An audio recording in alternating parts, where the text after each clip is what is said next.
Buenas tardes, mi nombre es Iván Guerrero Rivas y yo voy a hablar sobre el principio de la motivación. ¿En qué consistía el test de motivación? El test de motivación consistía en un método de evaluación judicial para verificar si las decisiones de los jueces vulneraban el derecho a la motivación de las sentencias. Se basaba en evaluar la razonabilidad, la lógica y la comprensibilidad de la argumentación de la sentencia, estableciendo que debía cumplir con fundamentos fácticos y normativos suficientes para proteger los derechos de las partes. Si la motivación no cumplía de manera conjunta con los parámetros, se consideraba que se había producido una violación del derecho a la motivación. ¿En qué consistían los parámetros de la razonabilidad, la lógica y la comprensibilidad?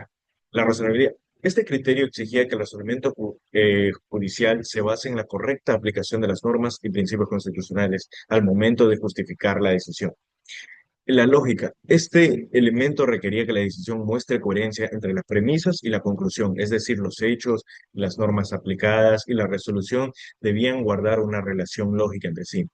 La comprensibilidad implicaba que la resolución esté redactada con claridad, con orden y con lenguaje accesible, de modo que cualquier persona, no solo las partes del proceso, pudieran entender las razones que llevaron a la decisión.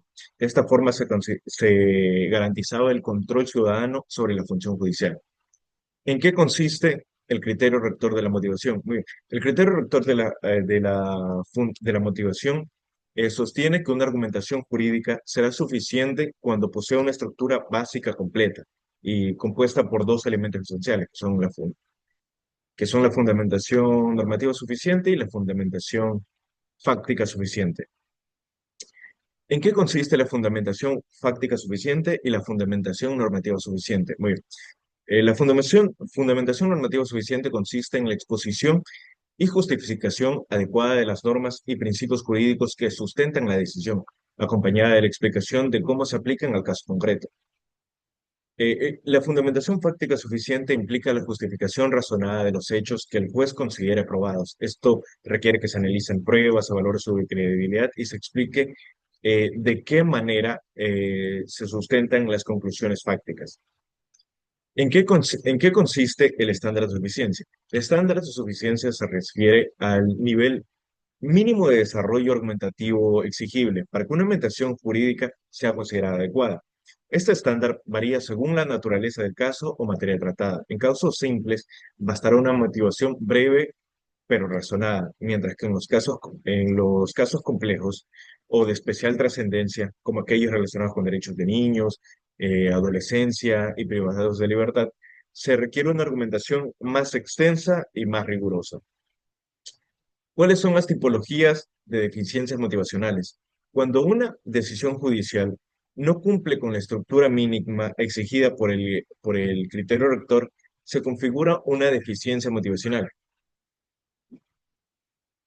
Y estas tipologías de deficiencia motivacionales son tres: la inexistencia, la insuficiencia y la apariencia.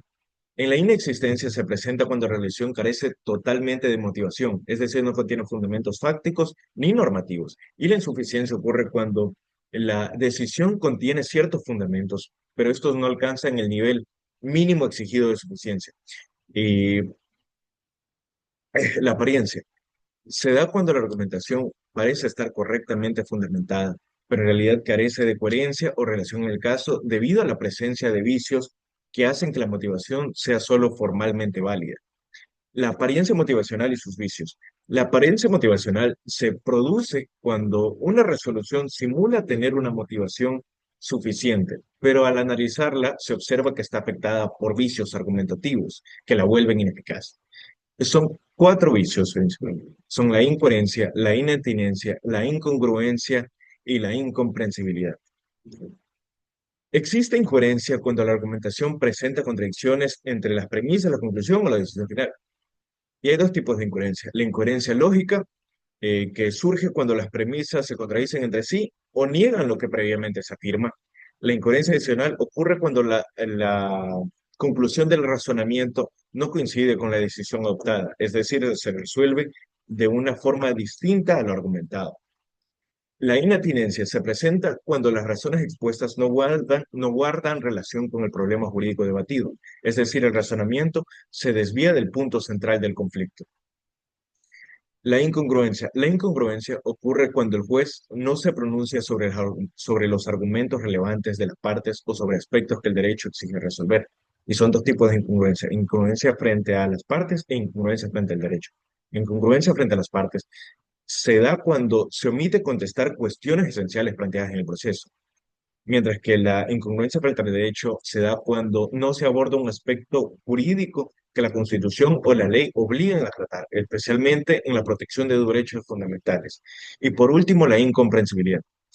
Este vicio se produce cuando el razonamiento judicial es oscuro o difícil de entender, ya sea por redacción confusa, estructura desordenada o terminología excesivamente técnica. Muchas gracias.